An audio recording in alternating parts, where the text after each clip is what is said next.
I like to believe that my inspiration comes from God. And that Did you always believe that? no, as you grow older, you get smarter. So there's a lot of religion. I just want to know, have you ever practiced any organized religion at any point in your life? No, sir. Okay. I mean, I was made to go to church when I was young, and the most thing I got out of that was the experience of the choir. There's so many people that say God is their inspiration, right? What does he mean by this higher power, this inspiration, if he doesn't believe in God in the normal sense? What is then the thing that he describes to be God, right? This guy finished thousands and thousands and thousands of songs and did not release it to the public. I saw this interview of this guy who said that Michael Jackson was afraid to go to sleep because he thought that Prince would get all the good ideas from God. If I sleep too long, Prince is gonna get all the good ideas from God. And so I can't go to sleep. And Prince was sort of the same way. I mean, as you know, he had 10,000 plus songs in his vault that have never been released, and we'll be hearing Prince songs for time eternal because there's so much stuff in that vault. This guy has been one of the most productive artists of all time. So I went down the Prince rabbit hole because many of us get all these ideas but are unable to get them out, you know? And some of us actually struggle with inspiration itself.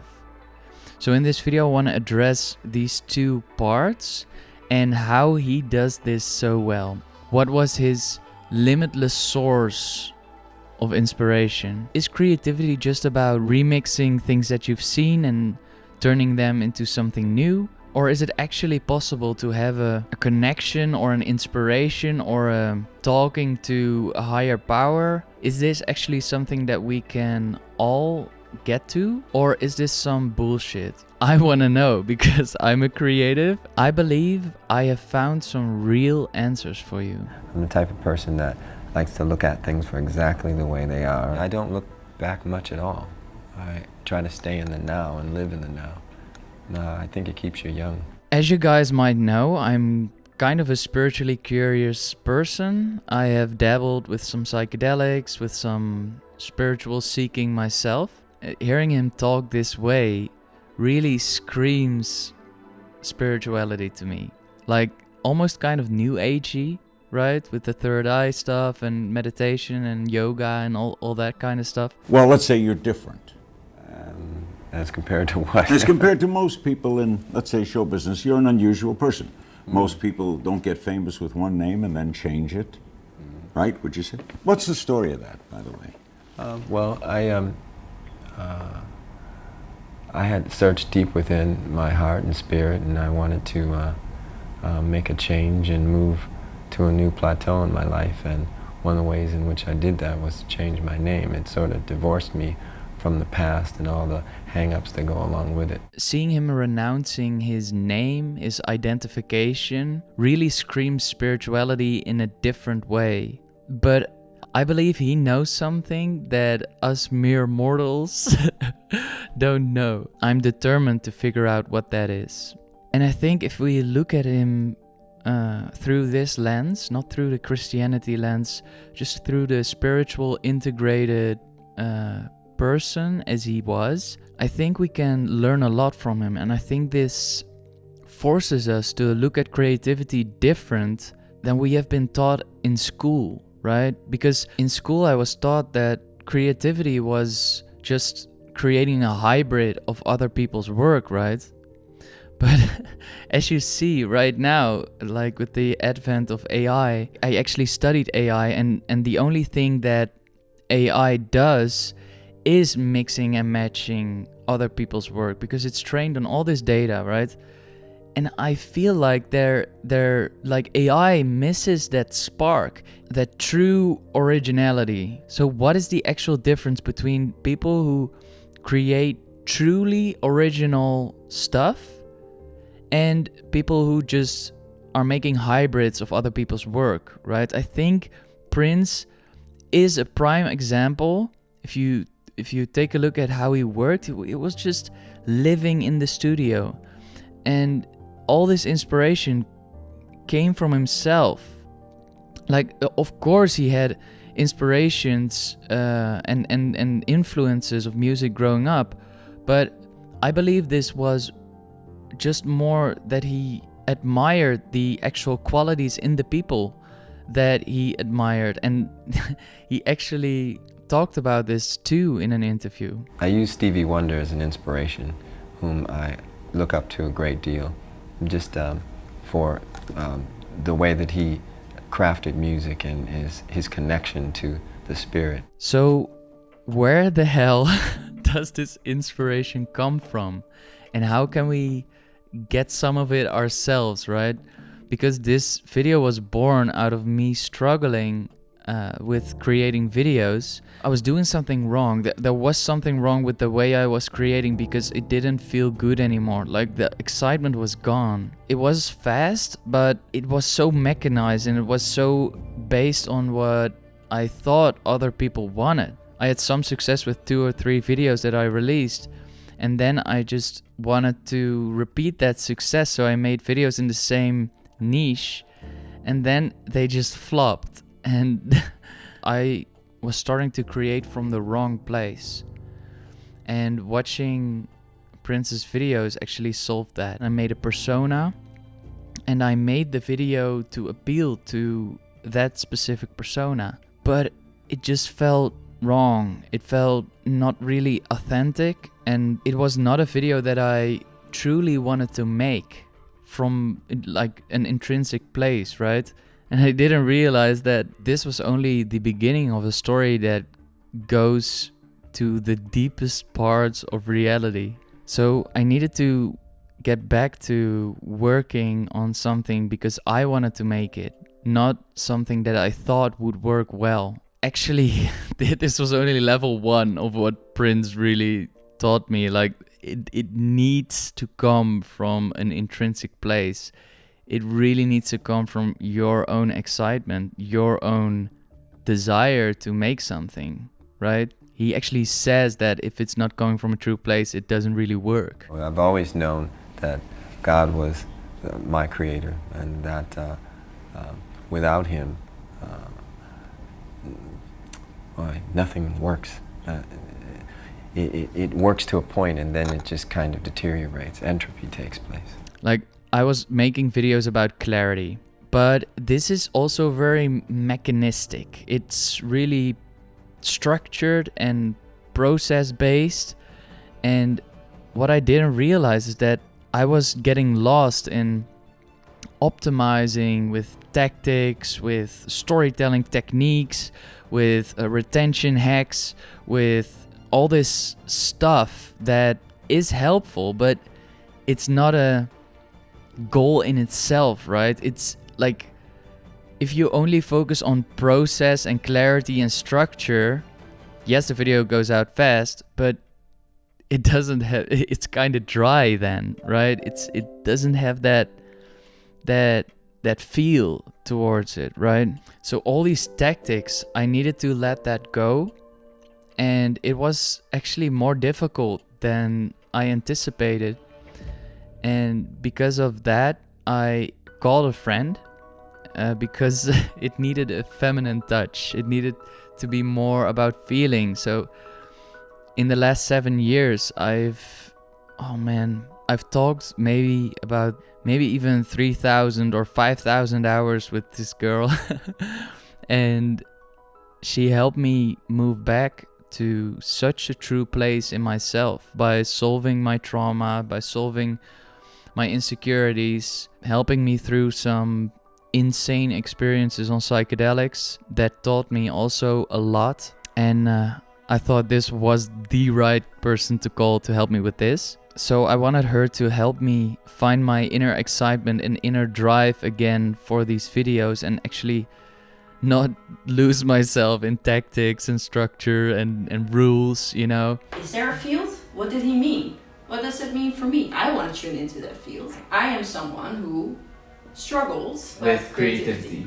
So we went ahead and brainstormed the shit out of the video you're watching right now, because the clock was ticking, because I made that promise that another Friday, another video. That's kind of a thing that I like. It's actually on my banner on my YouTube. And I repeat this just to keep myself in the habit of creating. But actually changing my process within a week was hard. And now it's actually 6:30 in the evening. And I'm recording this video and I still need to edit this. So it's gonna be a late one. But I think we made some decent progress. Some really decent progress. And I'm so excited to talk to you about this whole method that we used, because it's heavily Prince inspired. The artist that had such limitless inspiration and joy and vigor with producing his art, right? And these lessons are like wildly applicable for any kind of creatives. This brainstorm session, I was subconsciously even moving back to all these tactics, like how is this gonna be received? How is this, are they actually gonna click? What is the actual structure of the video? What is blah, blah, blah, blah, blah? And she really brought me back to, okay, but why did you want to create this video? What feeling did you get when you got this idea? What is your intention? Why would you make this? What do you want to achieve with this video? And not the views. Like, why did you want to create this specifically? And we went feeling first. So I needed to tune in on the actual intention of what was my intention with this video. Was this to help people? Was this enthusiasm or just curiosity? And we wrote down all these feelings. And what we did then was we actually reverse engineered these feelings. Like, what about, like, mentally about this subject generates these feelings for you? So that was like... Zo van, het gaat erom dat jij eerst in contact bent met je intenties. It was mind-blowing to me. Like, I don't need to, like... think about this, how it's going to be received or whatever. I really need to take an internal look and really feel what I want to do with this, really feel what my intention is, and generate the actual subjects out of that, right? So a feeling first approach. And when I watch back all of these Prince interviews and how he talks about his process, this is really what he does. He doesn't get swayed by what the music companies want. He doesn't get swayed by the will of... He creates for himself. He doesn't create for anybody out there, right? He doesn't measure himself to the actual material success of something. His art is the success itself, and it's so beautiful. Success pretty much is what you make it to be. So you're saying then you do need the suits, so to speak? It depends on what you gauge success to be. What do you? Is financial your gauge word? No, not so much, because once I do the music, it's a success there. I mean, that's it for me. Now, on the selling tip, for example, if an album goes down the chart, that isn't something I can control. And like after an hour of like really digging into these feelings, the message became so much more powerful. It was crazy. It was so mind-blowing to me. And like we went from, hey, creativity, Prince is cool, good at creativity, to holy fuck, there's a way deeper message hidden in here. Like, what people can feel intrigued about is how can creativity bring you closer to God? Yeah. There was actually a very deep message that wanted to come out, and we're getting there. This intrinsic stuff is just the beginning, so keep watching. What I think is that the actual thing why Prince was so successful and had this limitless inspiration, had this divine, godlike inspiration every single day, was because he was so in touch with what he wanted, so in touch with what his feelings are, so in touch with what he thinks is exciting, so in touch with with everything that lit that fire, that passion, right? And I've talked about following your highest excitement in the past in my videos, and this is actually what that is, right? He followed during the process of making music. He followed where he wanted to go. He followed his excitement. He feels really deeply where he wants to go.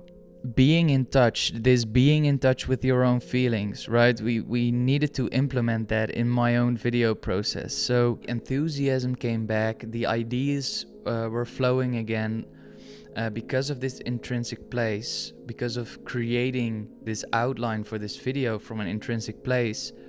But the thing with ideas is that they are really chaotic in nature, and me raving about clarity in my past videos, I was so focused on process and structure and seeing things clearly, like having them optimized, and ideas bring back chaos in this system, right? So this confronted me with that chaos is necessary, chaos is needed in order to create from a true intrinsic place, right? So I needed to figure out within a week, within like a few days, how to introduce back a lot of chaos in this system. So how do you mix chaos and structure? That was the actual thing that it boiled down to, right? And Prince, on first appearances, it doesn't seem that he had much structure to what he was doing. Like, he lived in the studio, and he even had a bed there. But it just seemed that he just played and just stuff came out and it was great. But what I didn't realize is that he actually has 2 levels of structure that keeps his chaotic ID inspiration in check and helps him to really get stuff out there so quickly. But because he already embodied this whole structure, it seemed like there was no structure at all. These levels are there in every creative profession. And so he had his ideas right. He knew that he always wanted to create from an intrinsic place. He had that done. So that is actually step 0, right? Step 1 is actually knowing how to get from the ID, the exciting creative ID, towards something that is actually here in the real world that can be observed by other people. There are so many people who struggle with this translation. And I figured out what it actually was for him that he gets out so much fucking music. It's crazy. So on first appearance, it doesn't seem like he has a lot of structure, but actually his skill, his knowing how stuff will sound, knowing how to move his fingers, knowing how to play, you know, how to interact with the band, blah, blah, blah. That was all his real world skills. So the thing you need to take away from this is that you need to have a sort of instrument. And with me, that is the conceptual stuff. You get an idea and then you write a script about it. You immerse yourself in stuff and try to tell a story. And actually me, from the idea to get it on paper, that is how I see his process of getting a sound, getting a feeling, getting something that has to do with music. And actually his instrument was his fingers playing, right? And with music, it maybe feels a little bit different because it seems so instant, right? With creating design work or with words, it feels like there is some more levels to get to something that you want to present to the world, because he has this vault of like thousands and thousands of unreleased songs. I view them, like, by carefully analyzing, I view these sounds, these songs that he made, as kind of stream of consciousness, right? He got these ideas, he followed his excitement, and something came out. how I view this is just like the ideas in your head, he now directly translated to ideas in the real world. And I understand why he's so particular on releasing any of those. I wouldn't share my journal that I was just writing down stream of consciousness stuff, right? Like just writing down what comes into mind, right?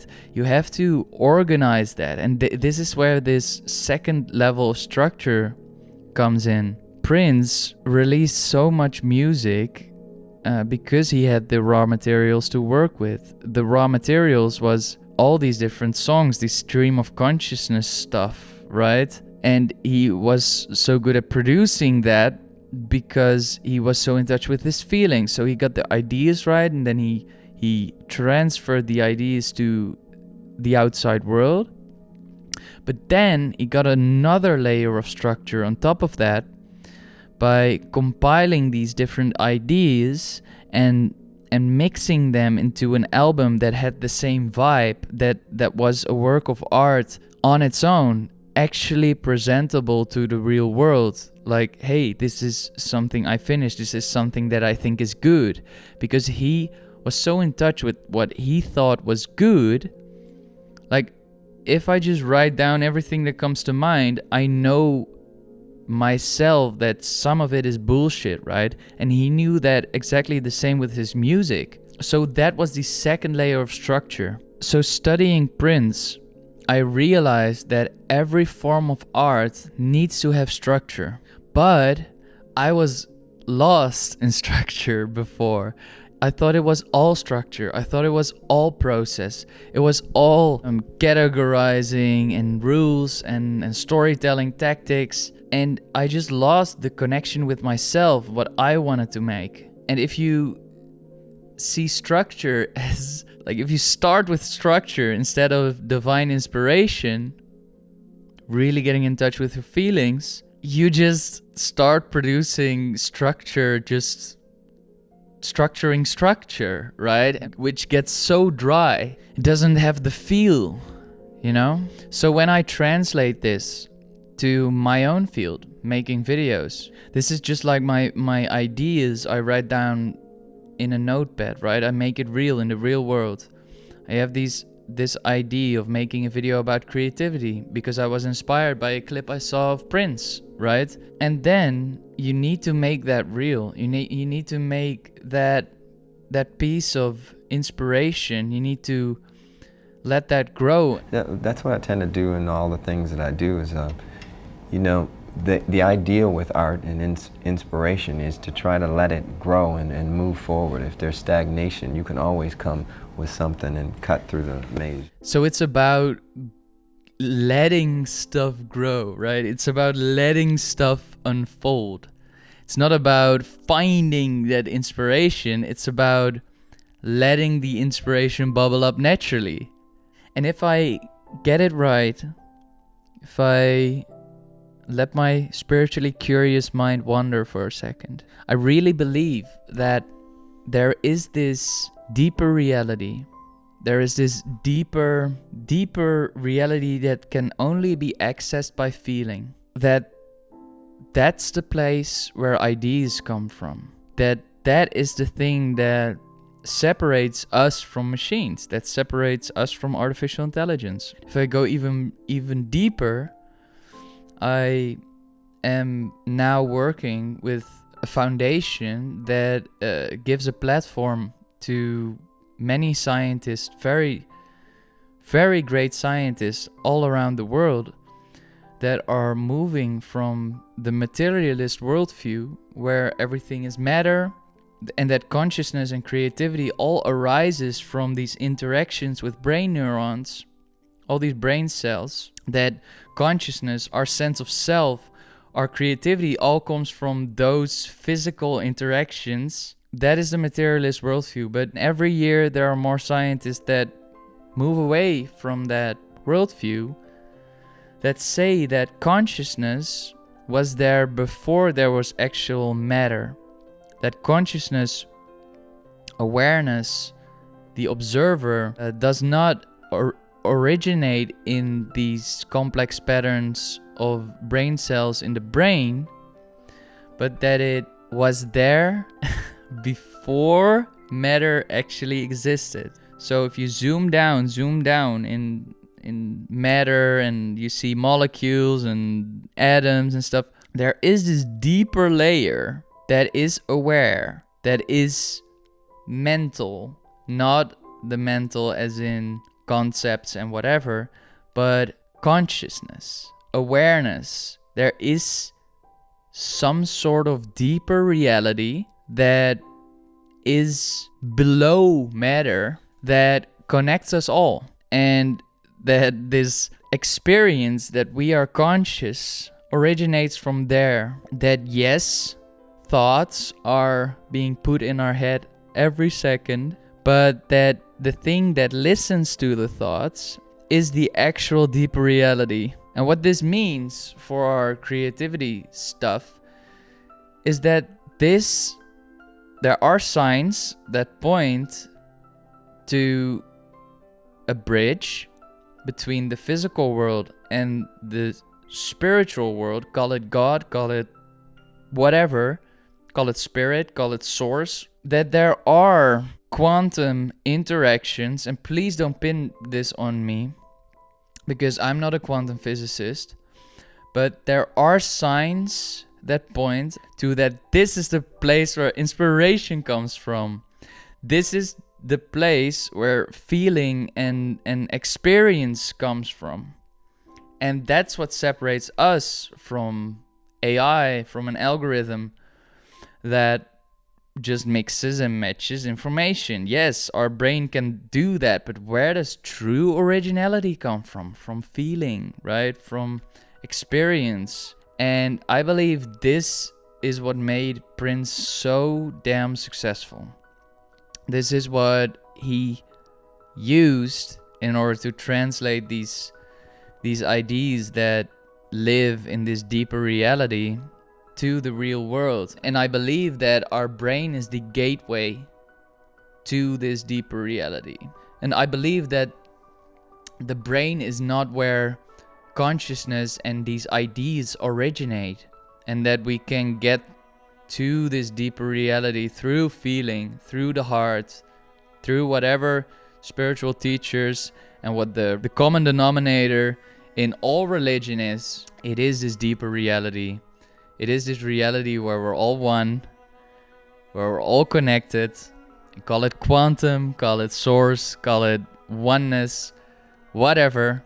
I think that Prince was tuned to this deeper reality. I think that he was literally channeling with his music these ideas that lived in this immaterial, deeper reality that some people call God, some people call Allah, some people call, what do the Buddhists call it? Call it oneness, right? Or I don't know, some Buddhistic word.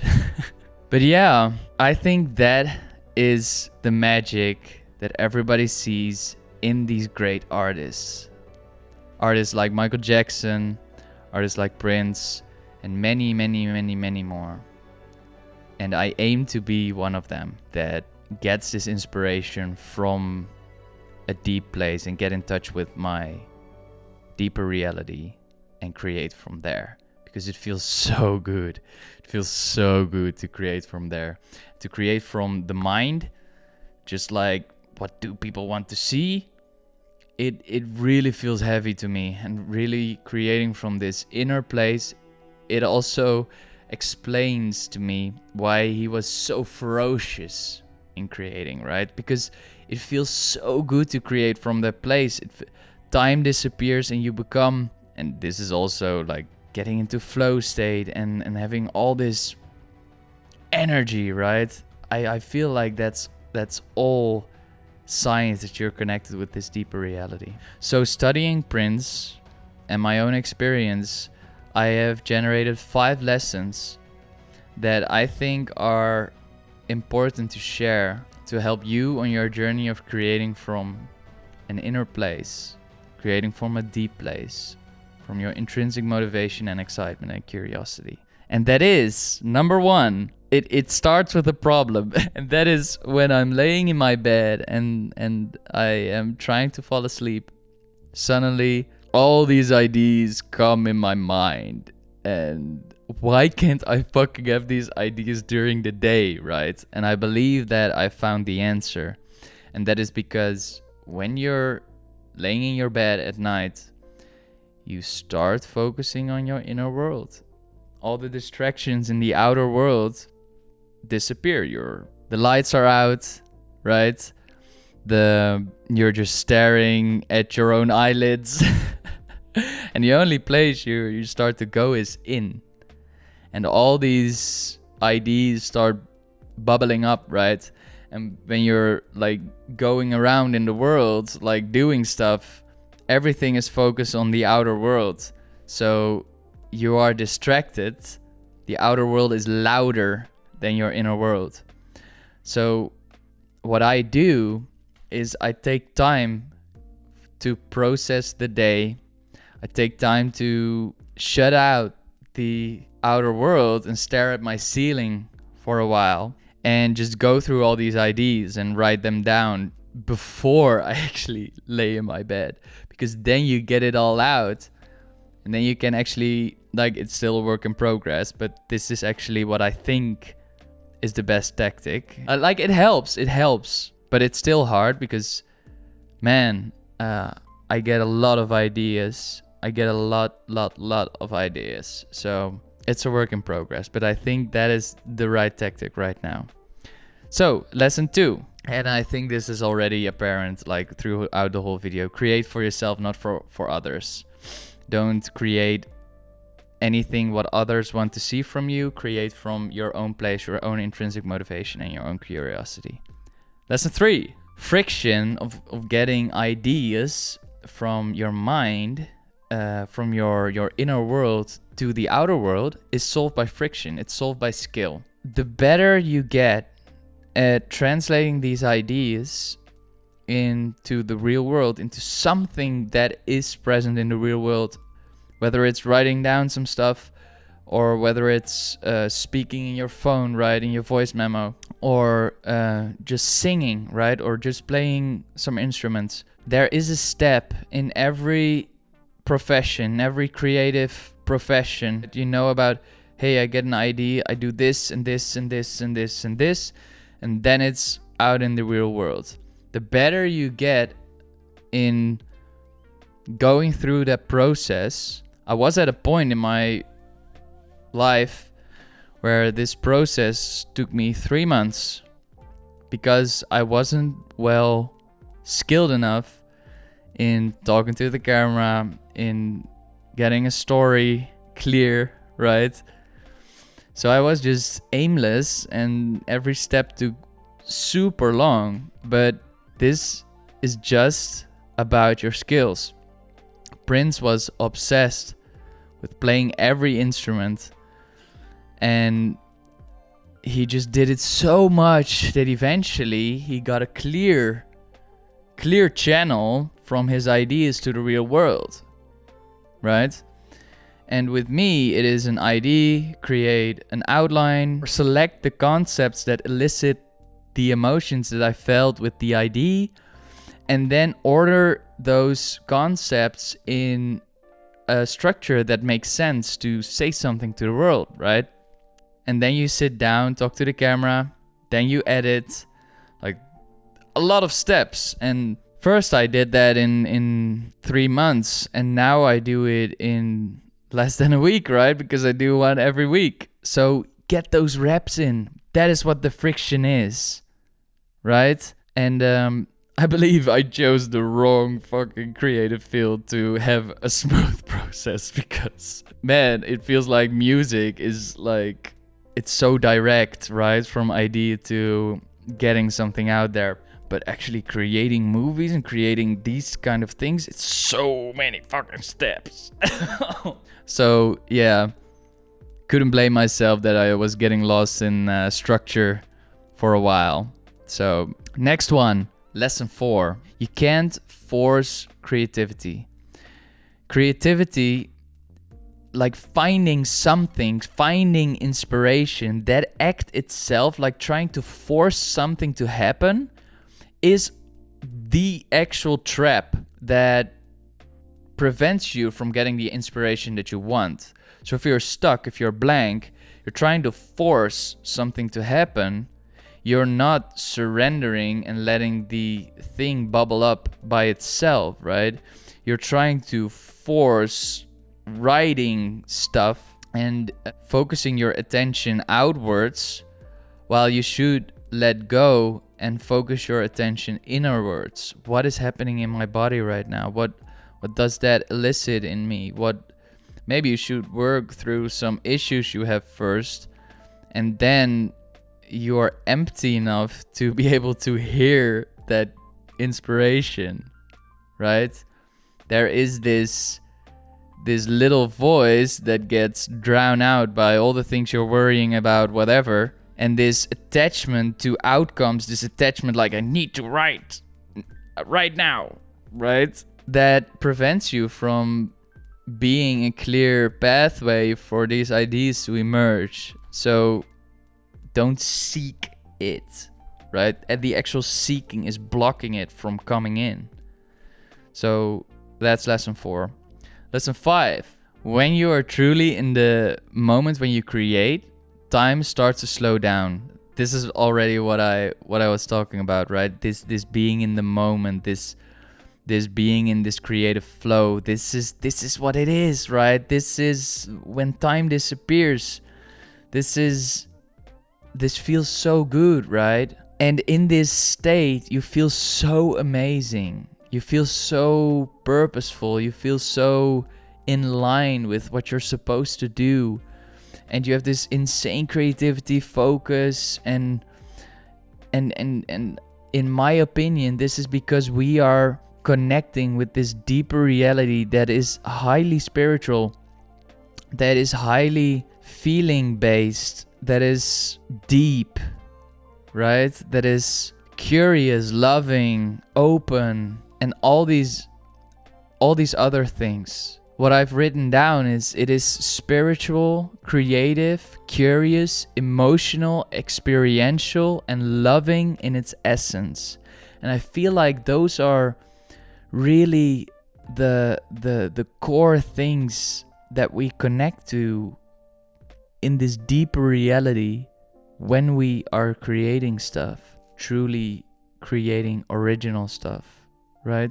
So this lesson 5 is that creating is deeply spiritual. And what I believe is that this deeper reality is consciousness. This is the source. This is what everything originates from. It is what created the universe, right? We are connecting with the force, with the immaterial energy that is creative in its nature. That's why we can't force stuff. It is already there. When we try to force stuff, we're not letting it speak, right? I believe that this is the deepest reality that we can interface with. And I believe that the biggest geniuses in the world have found a way of connecting with this. And when we see a master at work, when we see someone like Prince, someone like Michael Jackson, we cry, right? Because we are seeing our deepest reality being channeled through someone who has been going out of the way so much that it becomes the most true, authentic expression of that deeper reality. And our mouths fall open, we cry, we feel understood, we feel seen, we connect with the truth, right? This is what I believe is the deepest essence of existence itself. And that's why it's so powerful. That's why people flock to it. That's why we give it all our attention. Like, look at this beautiful piece. It's so moving. Right? So yeah, this was a big journey. Yeah. We see this deeper reality in our dogs, in the birds that fly around, in the eyes of the people that we love, right? We see it everywhere. And when we see a human being that has mastered channeling that deeper reality to us, we just can't deal with that. We get goosebumps, we cry, and we are moved, because it's a reflection of who we all are on the inside. It's recognizing that deeper reality, because it's so shielded normally, right? Nobody is authentic in the world these days. Like, very little people.